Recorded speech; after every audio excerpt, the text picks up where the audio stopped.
Hello hi आदाब बहुत सत श्री अकाल और एक बार फिर से आ गया हूँ मैं आप लोग बीच आपका Humraaz RJ 90.4 megahertz community radio Gyanvani यानी कि ज्ञान की वाणी पर कहने आप सब लोगों से good morning my DY family. और आ गया है आज का शो सीपीआर यानी कि करंट पल्स रेडियो। ये सारी की सारी खबरें मैं आप लोगों के पास लेकर आता हूँ बीबीसी हिंदी के माध्यम से। हम उनका शुक्रिया अदा करते हैं और उन्हें धन्यवाद कहते हैं। अरविंद केजरीवाल ने सुप्रीम कोर्ट से क्यों वापस ली थी याचिका, जानिए क्या थी आशंका।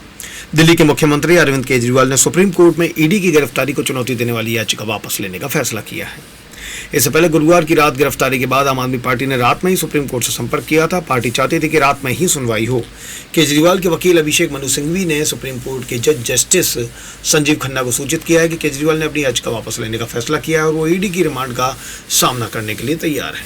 केजरीवाल की याचिका पर सुप्रीम कोर्ट की स्पेशल बेंच सुनवाई करने वाली थी, जिसमें justice Sanjiv Khanna, justice M Sundresh और जस्टिस बेला त्रिवेदी शामिल थे। समाचार एजेंसी पीटीआई के अनुसार सुनवाई शुरू होने से पहले अभिषेक मनु सिंघवी ने जस्टिस संजीव खन्ना से कहा कि केजरीवाल पहले निचली अदालत में रिमांड का सामना करेंगे और जरूरी हुआ तो एक और याचिका के साथ सुप्रीम कोर्ट का रुख कर सकते हैं। सिंघवी ने कहा कि केजरीवाल के खिलाफ रिमांड मामले में शुक्रवार को निचली अदालत में सुनवाई होनी है और इसी दिन सुप्रीम कोर्ट में भी सुनवाई हो रही है। ऐसे में उन्हें अपनी याचिका वापस लेने की इजाजत दी जाए। कोर्ट में क्या क्या हुआ, सिंघवी ने तारीखों का जिक्र करते हुए जब याचिका वापस लेने की बात कही तो जस्टिस खन्ना ने कहा आप यहाँ से जा सकते हैं। सिंघवी ने जस्टिस खन्ना से कहा कि वो रजिस्ट्री में एक पत्र देना चाहते हैं जिसे कोर्ट मास्टर तक पहुंचा दिया जाए। इस पर जस्टिस खन्ना ने पत्र सौंपने की इजाज़त दे दी। इससे पहले सुप्रीम कोर्ट ने दिल्ली शराब मामले में तेलंगाना की राजनीतिक पार्टी भारत राष्ट्र समिति यानी बीआरएस की नेता के कविता की जमानत याचिका को खारिज कर दिया था। ऐसे में अरविंद केजरीवाल को भी डर रहा होगा कि उनके मामले में भी ऐसा हो सकता है। सुप्रीम कोर्ट ने के कविता को कहा कि किसी नेता की जमानत याचिका होने भर से निचली अदालत को बाईपास नहीं किया जा सकता। सर्वोच्च अदालत ने के कविता से जमानत के लिए निचली अदालत जाने में कहा था। इससे पहले इसी साल फरवरी में इसी बेंच ने गिरफ्तारी के खिलाफ झारखंड के मुख्यमंत्री हेमंत सोरेन की याचिका पर सुनवाई से इनकार कर दिया था। सुप्रीम कोर्ट ने सोरेन से कहा था कि इसके लिए उन्हें रांची हाई कोर्ट में जाना चाहिए। ऐसे में केजरीवाल को सुप्रीम कोर्ट से बहुत उम्मीद नहीं थी और उन्होंने याचिका वापस लेना ज़्यादा ठीक समझा। ईडी ने गुरुवार रात नई दिल्ली स्थित केजरीवाल के आवास से उन्हें गिरफ्तार किया था। उन्हें आबकारी नीति से जुड़े मनी लॉन्ड्रिंग के मामले में गिरफ्तार किया गया है। इससे पहले ईडी ने केजरीवाल को 9 समन भेजे थे जिसमें उन्हें पेश होने के लिए कहा गया था। आज़ाद भारत में ये पहली बार है जब पद पर रहते हुए किसी मुख्यमंत्री को गिरफ्तार किया गया है। केजरीवाल की गिरफ्तारी दिल्ली हाई कोर्ट में उस फैसले के बाद हुई जिसमें कोर्ट ने ईडी के खिलाफ उन्हें गिरफ्तारी से सुरक्षा देने से इनकार कर दिया था। अरविंद केजरीवाल अपने खिलाफ ईडी की जांच को अवैध बताते रहे हैं। विपक्षी पार्टियां भी अरविंद केजरीवाल की गिरफ्तारी की आलोचना कर रही हैं। उनका कहना है कि लोकसभा चुनाव से पहले झारखंड के मुख्यमंत्री हेमंत सोरेन के बाद दिल्ली के सीएम की गिरफ्तारी बताती है कि बीजेपी चुनाव में विपक्ष को साफ करने में लगी है। शुक्रवार को ईडी केजरीवाल को कोर्ट में पेश कर सकती है। इससे पहले पीटीआई ने अधिकारियों के हवाले से कहा था कि ईडी उन्हें रिमांड पर लेने की कोशिश करेगी। कानूनी मामलों पर खबर देने वाली वेबसाइट लाइव लॉ के अनुसार ये मामला चीफ जस्टिस जीवाई चंद्रचूड़ की अदालत में पेश होना था, लेकिन चीफ जस्टिस ने मामले से जुड़े दोनों पक्षों के वकीलों से कहा कि वो कोर्ट की स्पेशल बेंच के सामने पेश हों। दिल्ली शराब नीति के मामले में कुछ दिन पहले ईडी ने बीआरएस नेता के कविता को गिरफ्तार किया था। उस वक्त मामले की सुनवाई के लिए कोर्ट की स्पेशल बेंच का गठन किया गया था। दिल्ली हाईकोर्ट ने क्या कहा, इससे पहले गुरुवार को दिल्ली हाईकोर्ट की डिवीजन बेंच ने केजरीवाल की याचिका की सुनवाई करते हुए ईडी के खिलाफ उन्हें गिरफ्तारी से सुरक्षा देने से इनकार कर दिया था। जस्टिस सुरेश कुमार केत और जस्टिस मनोज जैन की बेंच ने कहा था कि हमने दोनों पक्षों की दलीलें सुनी हैं, हालांकि इस स्टेज में इसे लेकर हम कोई आदेश नहीं देना चाहते। कोर्ट का फैसला आने के बाद 12 सदस्यों की एक टीम ईडी की एक टीम देर शाम केजरीवाल के आवास पर पहुंची। टीम ने वहां तलाशी ली और उनके हाथों में समन दिए। पेश होने को लेकर जारी की गई ईडी के नोटिस को केजरीवाल गैर कानूनी करार देते रहे हैं। ईडी ने केजरीवाल के खिलाफ कोर्ट में 2 याचिकाएं दाखिल की हैं जिनमें केजरीवाल पर नोटिस का पालन न करने का आरोप लगाया है।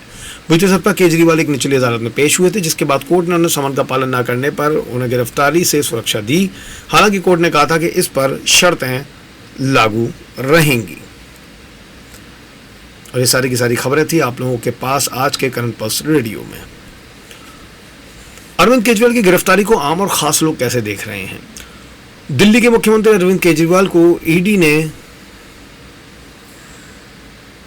गुरुवार रात नई दिल्ली स्थित उनके आवास से गिरफ्तार किया था। लोकसभा चुनाव से ठीक पहले आम आदमी पार्टी के प्रमुख की गिरफ्तारी को लेकर कई लोग सवाल उठा रहे हैं। समाचार एजेंसी पीटीआई के अनुसार उन्हें आबकारी नीति से जुड़े मनी लॉन्ड्रिंग के मामले में गिरफ्तार किया गया है। गिरफ्तारी के बाद उन्हें देर रात ईडी के दफ्तर ले जाया गया है। आम आदमी पार्टी ने गुरुवार देर रात ही सुप्रीम कोर्ट में इस गिरफ्तारी को चुनौती दी थी। संभव है कि केजरीवाल की याचिका पर आज सुनवाई हो। 55 साल के केजरीवाल की गिरफ्तारी दिल्ली हाई कोर्ट के उस फैसले के बाद हुई जिसमें कोर्ट ने ईडी के खिलाफ उन्हें गिरफ्तारी से सुरक्षा से इनकार कर दिया था। केजरीवाल गिरफ्तारी के बाद से सुर्खियों में बने हुए हैं। सोशल मीडिया पर पत्रकार, राजनीतिक पार्टियों के नेता, वकील और आम लोग केजरीवाल और ईडी की कार्रवाई को लेकर चर्चा कर रहे हैं। कुछ लोग इस मामले को चुनावी बॉन्ड से भी जोड़कर देख रहे हैं। किसने क्या कहा? जाने माने पत्रकार रवीश कुमार ने सोशल मीडिया पर सवाल किया कि क्या इस बार विपक्ष रहित चुनाव होने वाला है। उन्होंने सोशल मीडिया प्लेटफॉर्म एक्स पर लिखा, क्या 2024 का रिजल्ट घोषित हो चुका है? अब कोई भी सर्वे लाइए, कोई भी डेटा लाइए, सब सही हो जाएगा। कहीं से फिट कर दीजिए, सब सही हो जाएगा। 400 की जगह 543 लिख दीजिए, सही हो जाएगा। उन्होंने तंज कसते हुए कहा कि विपक्ष का मुख्यमंत्री भी सुरक्षित नहीं है। हेमंत सोरेन गिरफ्तार हो चुके हैं, केजरीवाल भी गिरफ्तार हुए। कांग्रेस का खाता बंद हो चुका है। विपक्ष रहित चुनाव जनता तय करेगी या जांच एजेंसी?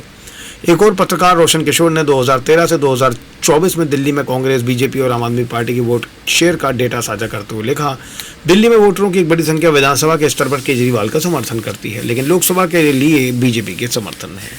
उन्होंने सवाल किया, अरविंद केजरीवाल की गिरफ्तारी के बाद बड़ा राजनीतिक सवाल खड़ा हुआ है। क्या उनकी गिरफ्तारी से 2024 में वोटर बीजेपी से नाराज होगा या फिर मोदी के प्रति प्यार इस गुस्से को खत्म कर देगा? वहीं पत्रकार पूजा प्रसन्ना ने लिखा कि इलेक्टोरल बॉन्ड में सामने आई जानकारी में एक मुख्य अभियुक्त जो बाद में शराब घोटाले में गवाह बन गए, उन्होंने बॉन्ड्स के जरिए 52 करोड़ रुपए राजनीतिक पार्टियों को चंदे में दिए। इसमें से 34.5 करोड़ रुपए बीजेपी के खाते में गए।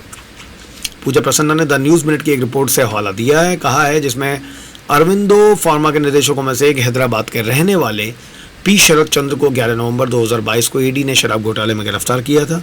15 नवंबर को उनकी कंपनी ने 5 करोड़ रुपए के इलेक्टोरल बॉन्ड खरीदे और 21 नवंबर को ये बॉन्ड बीजेपी ने भुनाए।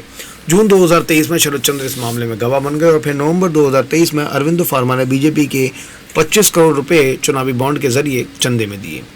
रिपोर्ट के अनुसार कंपनी ने कुल 52 करोड़ रुपए के बॉन्ड खरीदे, जिसमें से 34.5 करोड़ रुपए बीजेपी के पास गए, 15 करोड़ भारत राष्ट्र समिति बीआरएस के पास और 2.5 करोड़ रुपए तेलुगु देशम पार्टी टीडीपी के पास गए थे।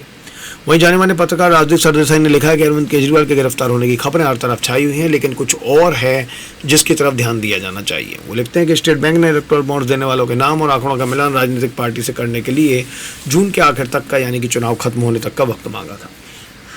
सोचिए क्या मामला है। मेरे इंटर्न दोस्त और कई अखबारों ने कुछ घंटों में ही आंकड़ों का मिलान कर दिया। ये एसबीआई के बारे में और देश की संस्थाओं की ईमानदारी के बारे में बताता है। ये उटपटांग टाइमलाइन किसके आदेश पर दी गई थी? शुक्र है कि सुप्रीम कोर्ट को ये नाटक दिख गया। जाने माने राजनीतिक विश्लेषक और पत्रकार सुहास पलचीकर ने लिखा, क्या ये चुनाव आयोग के क्षेत्र में नहीं आता कि वो स्वतंत्र और निष्पक्ष चुनाव कराए और आईटी विभाग के अधिकारियों से कहे कि वो चुनाव के वक्त किसी राजनीतिक पार्टी का अकाउंट फ्रीज ना करें। स्वराज इंडिया के संस्थापक योगेंद्र यादव ने लिखा कि राजनीतिक सहमति असहमति अपनी जगह है, लेकिन लोकतांत्रिक मर्यादा सर्वोपरि है। अरविंद केजरीवाल की गिरफ्तारी इस मर्यादा का चीरहरण है। इस हिसाब से तो इलेक्टोरल बॉन्ड घोटाले में पूरी केंद्रीय कैबिनेट को जेल में होना चाहिए। लोकतंत्र में आस्था रखने वाले हर भारतीय को इसके विरोध में खड़ा होना चाहिए। योगेंद्र यादव आम आदमी पार्टी के संस्थापकों में से एक रहे हैं, लेकिन आम आदमी पार्टी में नहीं है। दिल्ली की पूर्व मुख्यमंत्री शीला दीक्षित के बेटे और ईस्ट दिल्ली लोकसभा सीट से 2 बार कांग्रेस सांसद रहे संदीप दीक्षित ने कहा, ये कोई बात होती है क्या कि आप रात को ये कदम उठा रहे हैं? रात के 9 बजे और सवेरे 9 बजे के बीच में क्या पहाड़ टूट जाएगा? इसे लेकर सोशल मीडिया यूजर ने लिखा, ये शीला दीक्षित के बेटे संदीप दीक्षित हैं। जब वो दिल्ली की मुख्यमंत्री थी तब केजरीवाल ने उनकी टीम पर आरोप लगाए थे, उन्हें बदनाम किया था, लेकिन आज केजरीवाल गिरफ्तार हो गए हैं तो इन्होंने जाकर उनसे परिवार से मुलाकात की। यही है कांग्रेस पार्टी। सुप्रीम कोर्ट में वकील संजय हेगड़े ने लिखा कि अगर अरविंद केजरीवाल को ईडी ने इसी तरह गिरफ्तार किया जैसे हेमंत सोरेन को किया और न्यायिक प्रक्रिया उन्हें बिना सुनवाई के लंबे के वक्त तक कैद में रखने की इजाजत देती है, तो हमें यह सवाल करना चाहिए, क्या ये कानून का शासन है या फिर ये शासक का कानून है जो यहाँ पर लागू है? Fact checking website alt news के संस्थापक प्रतीक सिन्हा लिखते हैं कि सत्ता में मौजूद वो सभी वयस्क, चाहे वो राजनेता हो, पत्रकार, नौकरशाह, पुलिसकर्मी, वकील, जज या किसी और पेशे से जुड़े हों, जो तानाशाही की स्थापना करने और उसे बढ़ाने में किसी तरह से योगदान देता है, उसे सोच समझकर वो विकल्प चुना है। ऐसे लोगों के साथ कभी भी सहानुभूति ना रखें। बीजेपी के संस्थापक लालकृष्ण आडवाणी के करीब रहे सुधींद्र कुलकर्णी ने लिखा कि चुनावों की तारीखों की घोषणा के बाद मौजूदा मुख्यमंत्री की गिरफ्तारी निंदनीय है। यह गैर लोकतांत्रिक है और साफ तौर पर चुनावों में बीजेपी को अनुचित तरीके से फायदा पहुंचाने के लिए है। Think tank centre for policy research में सीनियर फेलो और राष्ट्रीय सुरक्षा मामलों के जानकार सुशांत सिंह ने तंज कसा कि जब नाच मनुज पर छाता है, पहले विवेक मर जाता है। गुरुराज अंजान नाम के एक अन्य यूजर ने पूर्व प्रधानमंत्री मनमोहन सिंह का 10 साल पुराना एक वीडियो सोशल मीडिया पर शेयर किया। साल 2014 के इस वीडियो में मनमोहन सिंह देश को चेतावनी देते हैं कि नरेंद्र मोदी की काबिलियत पर चर्चा किए बिना अगर वो भारत के प्रधानमंत्री पद तक पहुंच गए तो ये देश के लिए घातक सिद्ध होगा। 2014 में एक संवाददाता सम्मेलन में मनमोहन सिंह ने कहा था कि वो लगातार तीसरी बार देश के प्रधानमंत्री का पदभार नहीं संभालेंगे। इस दौरान उन्होंने नरेंद्र मोदी को लेकर चेताया था और कहा था कि अगर आप अहमदाबाद की गलियों में बेगुनाह लोगों के नरसंहार को प्रधानमंत्री बनने की क्षमता नापने का पैमाना मानते हैं तो मैं इसमें विश्वास नहीं करता। बीजेपी और आम आदमी पार्टी के आरोप प्रत्यारोप। बीजेपी का कहना है कि ईडी की कार्रवाई के बाद केजरीवाल को नैतिक आधार पर मुख्यमंत्री पद से इस्तीफा देना चाहिए। संबित पात्रा ने कहा है, बोया पेड़ बबूल का तो आम कहाँ से खाएं, करे घोटाला शराब का तो आम आराम कहाँ से पाएं। ये शराब के घोटाले का विषय और किस अदालत तक ये घोटाला नहीं पहुंचा है।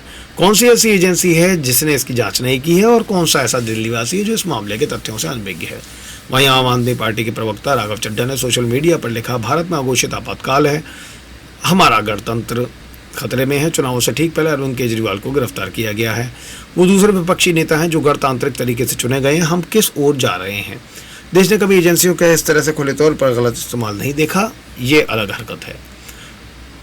अब देखना यह है कि आगे किस तरह की चीज़ें होती हैं। कांग्रेस नेता राहुल गांधी ने ट्वीट किया कि इस मीडिया समेत सभी संस्थाओं पर कब्जा, पार्टियों को तोड़ना, कंपनियों से आस्था वसूली, मुख्य विपक्षी दल का अकाउंट फ्रीज करना भी एक अलग शक्ति के लिए कम था, तो अब चुने हुए मुख्यमंत्रियों की गिरफ्तारी भी आम बात हो गई है।